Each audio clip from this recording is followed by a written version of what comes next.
నమస్కారం. మొన్న బీహార్లో ఎన్డీఏ ప్రభుత్వం ఏర్పడిన తర్వాత అక్కడ గౌరవ ముఖ్యమంత్రి నితీష్ కుమార్ గారి ప్రమాణ స్వీకారానికి మేము అందరం వెళ్ళాం. అక్కడ చాలా మంది కేంద్ర మంత్రులు అదేవిధంగా రాష్ట్ర ముఖ్యమంత్రులు హాజరయ్యారు. అక్కడ ఒక ముఖ్యమంత్రి గారు దగ్గరికి నేను వెళ్ళి పరిచయం చేసుకున్నా. ఇట్లా పలానా వ్యక్తిని ఆంధ్ర రాష్ట్రం నుంచి మంత్రిని అంటే ఆయన అడిగారు, గడిచిన 18 నెలల్లో ఆంధ్ర రాష్ట్రంలో ఏదో మ్యాజిక్ జరుగుతుంది, ఆ మ్యాజిక్ వెనకాల సీక్రెట్ ఏంటని ఆయన అడిగారు.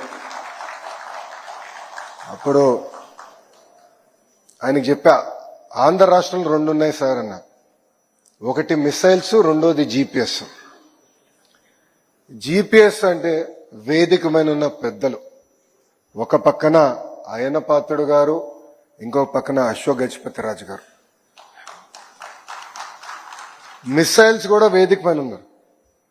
ఒకటి మా యంగ్ అండ్ డైనమిక్ లీడర్ రాము, రెండోది young and dynamic leader Aditi Gajapathiraju గారు. మేము మిసైల్స్ గా పనిచేస్తున్నాం. జీపీఎస్ కోసం, జీపీఎస్ కూడా చాలా చాలా అవసరం, అంటే మేము మా పైన పడి సెల్ఫ్ డిస్ట్రక్ట్ కూడా చేసుకుంటాం అని చెప్పారు. అంటే ఈరోజు మీరు ఆంధ్ర రాష్ట్రంలో చూస్తుంది ఒక చరిత్ర సృష్టిస్తున్నాం. అహర్నిశలు వేదిక మీద ఉన్న పెద్దలందరూ కూడా ఆంధ్ర రాష్ట్రానికి ఎదురు చేయాలి. రాష్ట్ర విభజన తర్వాత మనందరం చాలా నష్టపోయాం. ఇప్పటికి కూడా దక్షిణ భారతదేశంలో ఆంధ్ర రాష్ట్రం తలసరి ఆదాయం చాలా తక్కువ ఉంది. ఇదంతా అధిగమించుకుని ముందరికెళ్ళాలి అని అహర్నిశలు కష్టపడుతున్న వ్యక్తులు. ఇక్కడ భీమిలి శాసనసభ్యులు గంటా శ్రీనివాస్ గారు కూడా ఒక మాటలో చెప్పాలంటే నేను ఎక్కువ కష్టపడుతున్నా ఆయనకన్నా, ఆయన గెలిచేదానికి మళ్ళీ.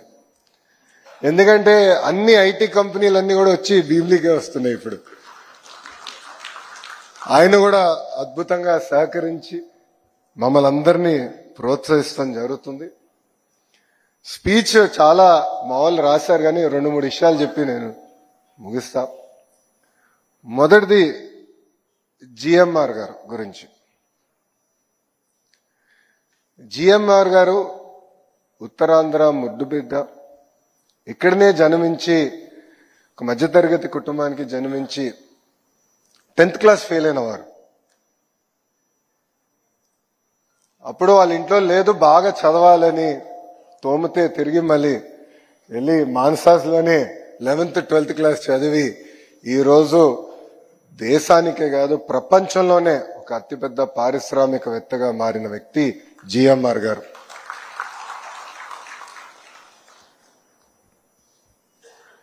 జిఎంఆర్ గారు ఆనాడు హైదరాబాద్ ఎయిర్పోర్ట్ కట్టాలని ఆయన అనుకున్నారు. అంటే ఉమ్మడి ఆంధ్ర రాష్ట్రానికి నేను సేవ చేయాలనుకున్న వ్యక్తి. కానీ ఆనాడు గౌరవ ముఖ్యమంత్రి చంద్రబాబు నాయుడు గారు కొంచెం సందేహం ఉండేది. మీరు ఎయిర్పోర్ట్ కట్టగలుగుతారా, మీకు అనుభవం ఉందా, ఇంత పెద్ద project, strategically most important project for Hyderabad మీ చేతుల్లో పెట్టాలనుకున్నా కొంచెం ఇబ్బందికరమైన పరిస్థితి. నాకు అది నేను ఇంకా కన్విన్స్ అవ్వలేదు, వెళ్ళి పనిచేసి నన్ను కన్విన్స్ చేయండి అని నన్ను అడిగారు. ఇది ఎప్పుడు టెండర్ గెలిచిన తర్వాత, బిడ్ గెలిచిన తర్వాత. అప్పుడు జిఎంఆర్ గారు ప్రపంచం మొత్తం తిరిగి ఏకంగా జేవీలు ఏర్పాటు చేసుకుని ఇక్కడికి వచ్చి చంద్రబాబు నాయుడు గారిని కన్విన్స్ చేసి, లేదు మేము కట్టగలుగుతాం, కేవలం భారతదేశంలోనే కాదు ప్రపంచంలో ఒక నంబర్ 1 ఎయిర్పోర్ట్ మేము హైదరాబాద్ లో కట్టి తీరుతామని ఒక పట్టుదలతో కట్టి ఈ రోజు తెలంగాణ జీడిపికి సుమారు 12% కాంట్రిబ్యూషన్ చేస్తుంది హైదరాబాద్ జిఎంఆర్ ఎయిర్పోర్ట్. ఆనాడు చాలా మంది ఎగతాళి చేశారు, ఎయిర్పోర్ట్ కి 5,000 ఎకరాలు అవసరమా అని అడిగారు. వాళ్ళందరూ ఒకటే సమాధానం ఇస్తున్నా, ఈరోజు వెళ్ళి చూడండి శంషాబాద్ ఎయిర్పోర్ట్ ఎలా డెవలప్ అయింది. ఈరోజు పక్క రాష్ట్రాల్లో బెంగళూరు కానీ చెన్నైలో కానీ ఒక ఎయిర్పోర్ట్ అయిపోయింది, 2వ ఎయిర్పోర్ట్ కట్టే పరిస్థితికి వచ్చారు. కానీ హైదరాబాద్ అదృష్టం ఏంటంటే ఆనాడు చంద్రబాబు నాయుడు గారు ఇచ్చిన విజన్. 5,000 ఎకరాలు తీసుకుని రాబోయే 100 సంవత్సరాల కెపాసిటీ కూడా శంషాబాద్ లోనే కట్టే విధంగా ఆనాడు ఒక విజన్ తో చంద్రబాబు నాయుడు గారు ముందరికెళ్లారు. విజన్ అనేది చాలా చాలా అవసరం. కొంతమంది విజన్లెస్ పీపుల్ విజనరీని ఎగతాళి చేస్తారు. చంద్రబాబు నాయుడు గారు రాజుగారిని కలిసిన తర్వాత ఆయన మాకు ఒకటే చెప్పారు, ప్రపంచంలో aviation, civil aviation work force లో 25% తెలుగోలు ఉండాలి, దానికి మీరు ఏం చేయాలో మీరు చెయ్యండి. ఒక ముఖ్యమంత్రిగా నా సహకారం ఉంటుందని ఆయన చాలా సింపుల్ గా చెప్పారు. ప్రపంచంలో, దేశంలో కాదు, ప్రపంచంలో 25% అంటే కనీసం భారతదేశంలో 70% ఉండాలని ఈరోజు రాజుగారే నాకు టార్గెట్ పెంచారు. అంటే బాబు గారు ఆ విజన్తో మాకు ఆదేశాలు జారీ చేశారు. అప్పుడు రాజుగారు నేను మాట్లాడా, జిఎంఆర్ అంకుల్తో కూడా నేను మాట్లాడా, ఎట్లా చేయాలి డిస్కస్ చేశాం. ఒక వరల్డ్ క్లాస్ ఇన్స్టిట్యూట్ క్రియేట్ చేయాలి. కేవలం ఏదో ఒక యూనివర్సిటీ చేస్తాం కాదు, ఒక కామన్ ఇన్ఫ్రాస్ట్రక్చర్ ఏర్పాటు చేసి, అంటే స్టూడెంట్ లైఫ్, అకామిడేషన్, అదేవిధంగా మన క్యాఫెటీరియా, ఇవన్నీ కూడా కామన్ ఇన్ఫ్రాస్ట్రక్చర్ క్రియేట్ చేసి ఒక్కొక్క సబ్జెక్ట్లో ఒక్కొక్క యూనివర్సిటీ అగ్రస్థానంలో ఉంటుంది. ఒక ఎకో సిస్టమ్ క్రియేట్ చేసి బెస్ట్ ఇన్ క్లాస్ యూనివర్సిటీస్ అన్ని కూడా ఒక ఏవియేషన్ ఎడ్యుసిటీకి తీసుకొస్తేనే మన ప్రాంత రూపురేఖలు మార్చొచ్చని ఆనాడు మేము తీసుకున్నాం ఒక నిర్ణయం.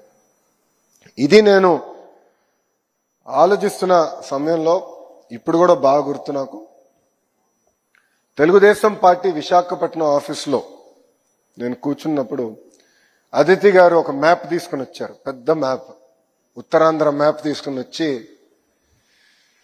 లోకేష్ గారు మానస ట్రస్ట్ కి ఇక్కడిక్కడ భూములు ఉన్నాయి, మీరు వరల్డ్ క్లాస్ ఇన్స్టిట్యూషన్స్ తీసుకురండి, వాళ్ళకి మేము ఉచితంగా భూములు ఇచ్చేదానికి సిద్ధంగా ఉన్నాం అని చెప్పిన గొప్ప వ్యక్తి అదితి గజపతి రాజు గారు. ఈరోజు గజం గజం కోసం కొట్టుకునే సమాజంలో వేలాది ఎకరాలు ప్రజల కోసం అందించిన గొప్ప కుటుంబం ఇది. నేను వేదిక పైన వచ్చినప్పుడు నవ్వుతూ అటు అశోక్ గారికి అదితి గారికి నేను చెప్తాను, రాత్రి నన్ను ఇద్దరు పడుకోనియలేదండి. ఇది ప్రజలందరూ ఈ విషయం వినాలి. రాము కూడా నాతోనే ఉన్నాడు నిన్నంతా. ఈ ఎంఓయు ఫైల్ రాష్ట్ర ప్రభుత్వం ఆమోదం తెలపాలి. సో నాకు రాత్రి ముఖ్యమంత్రి గారి కార్యాలయంతో నేను ఫాలోఅప్ చేస్తున్నాను, ఎందుకంటే గౌరవ ముఖ్యమంత్రి గారు పర్యటనలో ఉన్నారు, ఫైల్ తొందరగా క్లియర్ చేయాలని నేను ఫాలోఅప్ చేస్తున్నా. అప్పుడు గౌరవ ముఖ్యమంత్రి గారు సెక్రటరీ గారు నాకు ఫోన్ చేసి, ఫైల్ వచ్చింది, 90 పర్పెచువల్ గా ఉచితంగా భూమి, అంటే లీజ్ కూడా కాకుండా ఉచితంగా భూమి ఇద్దామని ఈ ఫైల్లో ఉంది, ఇది సాధ్యం కాదు అన్నారు. అప్పుడు నేను అన్నా, దాతలు లేని ఇబ్బంది మనకెందుకు సార్ ప్రభుత్వంగా అన్నా. లేదు, ఒకసారి మీరు మళ్ళీ మాట్లాడండి, ఏదో టోకెన్ అమౌంట్ ₹1 పెట్టాల్సి వస్తుందేమో అన్నారు. ప్రయత్నిస్తాను సార్ అన్నా. అశోక్ గారికి ఫోన్ చేసేంత సాహసం నేను చేయాల. అదితి గారికి ఫోన్ చేశా, సస్యమేర ₹1 కూడా ఒప్పుకోలేదు, వాళ్ళు ₹1 కూడా ఒప్పుకోలేదండి. అంటే ఆ పట్టుదల, కమిట్మెంట్ సమాజం పట్ల ఎంత ఉందో దయచేసి ప్రజలందరూ గమనించాల్సిన అవసరం. ఒక గొప్ప మనసుతో మా కుటుంబంలో ఏవియేషన్ బ్లడ్ ఉంది. మా ఫ్యామిలీలో ఒకరు ఆనాడు బ్రిటిష్ కాలంలో ఒక పైలట్ లైసెన్స్ రావాలంటే చాలా కష్టమైన పరిస్థితి, అలాంటిది మా కుటుంబంలో ఒకరికి వచ్చింది, ఏవియేషన్ లో మా బ్లడ్ లో ఉంది, మా మానసాస్ పేరు పెట్టారు, అది చాలు మాకని చెప్పిన గొప్ప కుటుంబం వేదిక మీద ఉన్న కుటుంబాన్ని సభాముఖంగా ప్రజలందరికీ తెలియజేస్తాను. ఇది నేను ఎందుకు చెప్తున్నానంటే, ఆలోచనలు రావచ్చు, చేయాలనే తపన ఉండొచ్చు, కానీ కలిసికట్టుగా వచ్చి ఎస్ మీరు నడవండి, మీరు చేయండి, మీకు అండగా నిలబడతాం అని చెప్పే వాళ్ళకి చాలా తక్కువ మంది ఉంటారు. నిజంగానే ఈ సభాముఖంగా అశోక్ గారిని, అదేవిధంగా ప్రత్యేకంగా అదితి గారిని, వాళ్ళిద్దరికీ నా హృదయపూర్వక కృతజ్ఞతలు తెలుపుకుంటున్నాను. ఈ ఎడ్యుసిటీ అనేది కేవలం రాష్ట్రానికి, దేశానికే కాదు, ప్రపంచానికి ఒక ఆదర్శంగా నిలబడబోతుంది. ఆనాడు ఎట్లయితే మనందరం కథలు విన్నాం ఐఎస్బి గురించి, this will be an institute that will be better than the Indian School of Business. నిన్న మేము ఇక్కడికి వస్తుంటే రాము నేను కూడా మాట్లాడుతూ వచ్చాం, ఇద్దరం కలిసి ప్రయాణం చేసింది.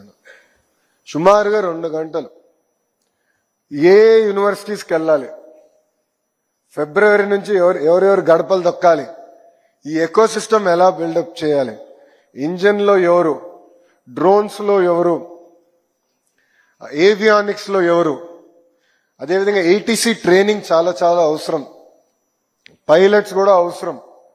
సో ఎవరెవరి దగ్గరికి వెళ్ళాలి, ఎలా తీసుకురావాలి, దానిపైన ఆల్రెడీ మేము వర్కౌట్ చేస్తాం. అంటే ఒక పట్టుదల, ఒక కమిట్మెంట్తో ఏదైతే ఏవియేషన్ ఎడ్యుసిటీని ఒక వరల్డ్ క్లాస్ మోడల్గా చేయాలని దానిపైన మేమందరం కూడా అహర్నిశలు కష్టపడతామని గజపతిరాజు గారికి, అశోక్ గజపతిరాజు గారికి మీ అందరి సమక్షంలో ఆయనకు నేను తెలియజేస్తున్నా. ఆంధ్ర రాష్ట్రాన్ని అభివృద్ధి చేయాలనే లక్ష్యంతో కూటమి ప్రభుత్వం పనిచేస్తుంది. 2014లో గౌరవ ముఖ్యమంత్రి చంద్రబాబు నాయుడు గారు ఆనాడే చెప్పారు, ఒకే రాష్ట్రం ఒకే రాజధాని, కానీ అభివృద్ధి వికేంద్రీకరణ చేసి చూపిస్తామన్న నినాదానికి ఇప్పుడు కూడా కూటమి ప్రభుత్వం కట్టుబడి ఉంది. అన్ని ప్రాంతాలని సమగ్ర అభివృద్ధి చేయాలి, కానీ క్లస్టర్ బేస్డ్ అప్రోచ్ అనేది చాలా చాలా అవసరం అని నేను చెప్పాను.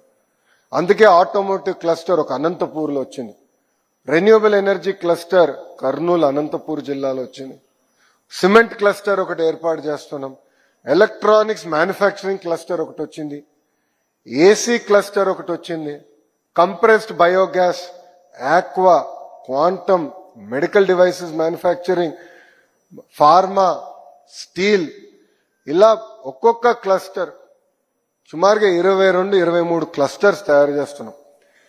ఈ క్లస్టర్లో కేవలం ఒక 10 కంపెనీలు తీసుకొస్తాం కాదు, ఎంటైర్ ఎకో సిస్టమ్ ఈ క్లస్టర్లో తీసుకొస్తాం. ఏవియేషన్లో ఇప్పటికీ నేను రాము కలిసికట్టుగా పనిచేస్తున్నాం. అసలు ఒక ఇంజిన్ తయారు చేయాలంటే సుమారుగా 1000 కంపెనీలు వాళ్ళ కాంపోనెంట్స్ ఇస్తాయి. నేను రాముకు చెప్పా, పెద్ద పెద్దలు అవసరం లేదు, నాకు ఆ కాంపోనెంట్ తయారు చేసే లిస్ట్ చాలు, వాళ్ళందరినీ నేను ఆంధ్ర రాష్ట్రాన్ని తీసుకొస్తాం. ఆ క్లస్టర్ మనం కలిసికట్టుగా ఏర్పాటు చేద్దాం అని చెప్పాను. ఇది అనేది vertical. Horizontal education, aviation educity ఏదైతే మనం ఈరోజు డిస్కస్ చేస్తున్నామో అది హారిజాంటల్. ప్రపంచానికే మనం టాలెంట్ అందజేయాల్సిన అవసరం ఉంది. సో ఇట్లా ప్రతి క్లస్టర్లో మీరు చూస్తే ఒక సిస్టమాటిక్ అప్రోచ్ మేము తీసుకుని ఎడ్యుకేషన్ని, ఇండస్ట్రీని ఇంటిగ్రేట్ చేసి యంగ్స్టర్స్ ఎవరైతే గ్రాడ్యుయేట్ అవుతారో జాబ్ రెడీగా వాళ్ళకి కావాల్సిన కరికులం కూడా తయారు చేసి అందించే బాధ్యత కూటమి ప్రభుత్వం తీసుకుంటుంది. ఇది వాస్తవంగా ప్రపంచంలో ఒకే ఒక దేశం ఈ మోడల్ ఫాలో అయింది, అది చైనా. ఒక క్లస్టర్ బేస్డ్ అప్రోచ్ తీసుకున్నారు. ఏవియేషన్లో కానివ్వండి, ఎలక్ట్రానిక్స్ మ్యానుఫ్యాక్చరింగ్ కానివ్వండి, ఫర్నిచర్లో కానివ్వండి, టాయ్స్లో కానివ్వండి, ఇట్లా క్లస్టర్ బేస్డ్ అప్రోచ్ తీసుకున్నారు. అదే క్లస్టర్ బేస్డ్ అప్రోచ్ ఆంధ్ర రాష్ట్ర ప్రభుత్వం తీసుకుంటుంది. చివరిగా రాష్ట్రం లక్ష్యం ఒకటే, 5 సంవత్సరాల్లో 20 లక్షల ఉద్యోగాలు కల్పించాలని. దానికోసం మేము అహర్నిశలు కష్టపడుతున్నాం. ఉత్తరాంధ్ర ప్రజలందరూ కూడా నేను కోరేది ఒకటే, అభివృద్ధి చేసడానికి మేము ముందరికి వచ్చాం. మీ సహకారం కూడా చాలా చాలా అవసరం.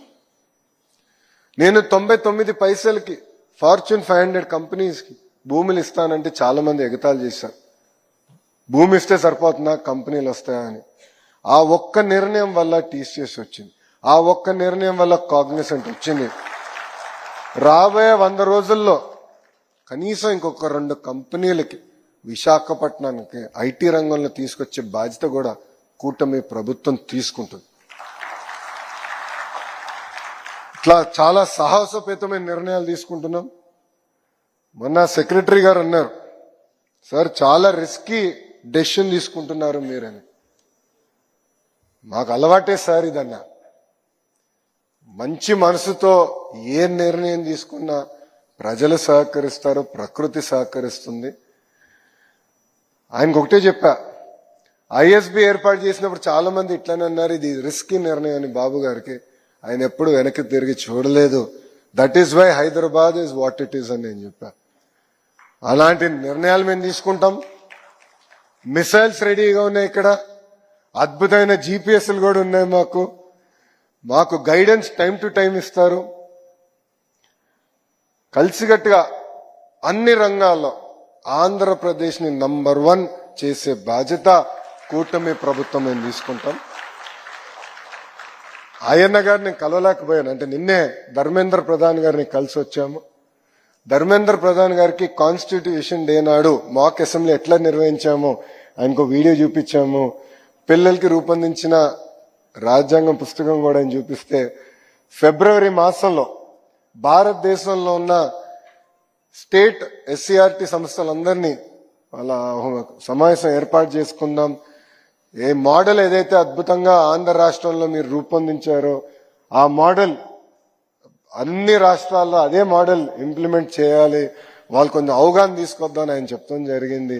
ఆయన కూడా ఆశ్చర్యపోయారు, ఇంత అద్భుతంగా ఎట్లా నిర్వహించారంటే మా స్పీకర్ గారి కృషితో మేము చేశాము, ఆయన సహకారంతో మేము ఇంత అద్భుతంగా చేయగలిగామని ఆయన చెప్తాం జరిగింది. మిసైల్ జీపీఎస్ అని ఒక ఉదాహరణ, లాస్ట్ పాయింట్ చెప్పి నేను మీ అందరి దగ్గర సెలవు తీసుకుంటా. నేను శాసనసభ సాక్షిగా గౌరవ స్పీకర్ గారు నేను అడిగా, సార్ హౌస్ లోపలనే మాక్ అసెంబ్లీ నిర్వహిస్తే బాగుంటుందని నేను కోరాను. ఆయన చాలా ఇబ్బంది పెట్టా, చాలా ఇబ్బంది పెట్టా. కనీసం ఒక 10-15 సార్లు మాట్లాడి ఉంటాను, ఫోన్ చేసి ఉంటాను. అంటే మంచి మనసుతో ఏదో చేయాలని అనుకుంటాం. అంటే అప్పుడు ఆయన లేదు, రూల్స్ ఉంటుంది, సభా సాంప్రదాయాలు ఉంటాయి అంటే, నేను మీరే కదా సార్ స్పీకర్, మీ చేతుల్లోనే అంత ఉంటుంది. లాస్ట్ రూల్ బుక్ లో లాస్ట్ రూల్ ఉంటుంది, if speaker so desires can override all the previous rules అని లాస్ట్ రూల్ ఉంటుంది. నేను ఆ రూల్ కోట్ చేశా. ఓకే, ఇంక వీడితో మాడితే కష్టం అని చెప్పి డైరెక్ట్ గౌరవ ముఖ్యమంత్రి గారి దగ్గరికి వెళ్ళి, ఈ మిసైల్ ఇబ్బంది పెడుతున్నాడు, మీరు జీపీఎస్ గా డైరెక్షన్ ఇవ్వండి, ఈ మిసైల్ కి లోపల పెట్టాం. కానీ అసెంబ్లీ ప్రాంగణంలో అద్భుతంగా ఒక టెంట్ వేసి అసెంబ్లీ లోపల ఎలా ఉంటుందో అదే విధంగా మేము చేస్తాం, ఆ మిసైల్ కి మీరు డైరెక్షన్ ఇవ్వండి అని చెప్పిన గొప్ప వ్యక్తి అయ్యన్న పాత్రుడు గారు. మొత్తం కార్యక్రమం అయిన తర్వాత నాకు అర్థమైంది ఎందుకంటే కొంతమంది ప్రతిపక్షాలు ఉన్న వాళ్ళు తెలియక ఎక్కడ నిర్వహించాం కూడా కనీసం అవగాహన లేక మా పైన ఆరోపణలు చేశారు. అప్పుడు నాకు జీపీఎస్ గొప్పతనం ఏంటో నాకు అర్థమైంది. ఒక మాటలో చెప్పాలంటే అటు రాముకు కానివ్వండి, ఇటు అదితి గారు కానివ్వండి, నాకు కానివ్వండి, we are very lucky to work in Telugu Desam party. ఇది మా అదృష్టం. ఎందుకంటే ఒక పక్కన సీనియర్స్ గైడెన్స్, ప్రోత్సాహం అద్భుతంగా మాకు దక్కుతుంది. ఇంకో పక్కన గౌరవ ముఖ్యమంత్రి గారు అహర్నిశలు మమ్మల్ని పరిగెత్తిస్తున్నారు. మన పట్నాలో వెనకాల సీట్లో ముగ్గురం కూర్చున్నాం, గౌరవ ముఖ్యమంత్రి గారితో రాము నేను కూర్చున్నాం. అప్పుడు నవ్వుతానని ముఖ్యమంత్రి గారు చెప్పా, సార్ మేము 10 కేజీలు మోయగలితే మీరు 14 కేజీలు ఇస్తారు సార్, మేము 14 మోయగలితే మీరు 18 కేజీలు ఇస్తారు సార్, 18 మోయగలితే 20 కేజీలు కూడా మీరే ఇస్తారు, మమ్మల్ని మీరైతే పొడుకొనియరని చెప్పాం. అంటే కుర్రలు ఏం చేస్తున్నారు మీరు ఇంకా అని చెప్పి మమ్మల్ని ఎగతాళి చేశారు గౌరవ ముఖ్యమంత్రి గారు. But really we are very lucky. మాకు అద్భుతమైన గైడెన్స్ ఉంది, టైం టు టైం ఫీడ్బ్యాక్ ఉంది. ఏ చిన్న క్రైసిస్ ఉన్నా గౌరవ ముఖ్యమంత్రి గారు ఫోన్ చేస్తారు, అశోక్ గారు మాకు గైడెన్స్ ఇస్తారు, అయ్యన్న పాత్రుడు గారు కూడా నిర్మమాటంగా మా అందరికి ఫోన్ చేసి, అందరికీ తండ్రి లాంటి వాళ్ళు, వేదికమైన ఇద్దరు పెద్దలు మమ్మల్ని గైడ్ చేస్తూనే ఉన్నారు. నేను వాళ్ళని సభాముఖంగా కోరుకునేది ఒకటే, మీ గైడెన్స్ ఎప్పుడు మాకు ఉండాలి, మీ బ్లెస్సింగ్స్ ఎప్పుడు మాకు ఉండాలి. ఎందుకంటే ఒక పక్కన అయ్యన్న గారు కానివ్వండి, ఇంకో పక్కన అశోక్ గారు కానివ్వండి, ఫస్ట్ టైం వాళ్ళిద్దరూ శాసనసభ్యులు అయినప్పుడు మేము ఇంకా పుట్ల, రాము కానీ నేను కానీ ఇంకా పుట్టిన కూడా పుట్ల. So we are very lucky. తండ్రి లాంటి వారు, మీ గైడెన్స్ ఎప్పుడు మాకు ఉండాలి. చేయాలని ఒక తపన ఉంటుంది, స్పీడ్లో పరిగెడతా ఉంటాం, కానీ time to time corrections, guidance GPS లాగా మీరు మాకు అందించాలని ఈ సభాముఖంగా తెలుపుకుంటూ, చివరిగా again I would like to thank Aditi garu. If not for you this would have not happened. Your guidance has been amazing. ఎంత ప్రోయాక్టివ్ అప్రోచ్ అంటే, నేను ఇంకొక యూనివర్సిటీ పట్టుకురావాలని ప్రయత్నిస్తున్నా. ఇంకొక సెక్టర్లో, ఉత్తరాంధ్రకు సంబంధించిన ఒక సెక్టర్లో ఆల్రెడీ దాని గురించి ఒక గైడెన్స్ నోట్ నాకు ఇచ్చేశారు. వాళ్ళకి ఎట్లా చేయొచ్చు, ఇట్లా చేస్తే బాగుంటుందని. అంటే డిస్కషన్ స్టార్ట్ చేశాం, కానీ ఇంకా అంటే ఇంకా కాంక్రిటైజ్ అవ్వకపోయినా ఆల్రెడీ గైడెన్స్ నోట్ ఇచ్చారు. అంటే ఎంత ప్రోయాక్టివ్గా ఉన్నారని దానికి ఇది ఒక ఉదాహరణ. But I would like to thank you from bottom of my heart. If not for that meeting we had in party office, this wouldn't have happened. You opened my eyes, you opened to the world of possibilities. Really, I truly appreciate your commitment to not only serve the people of Vijayanagaram, but to serve the people of Andhra Pradesh and people of Bharat. Thank you very much. Andarki namaskaram. Jai Hind. Thank you. Oka historical initiative చేసినప్పుడు కొంచెం emotional అవుతాం అందరం.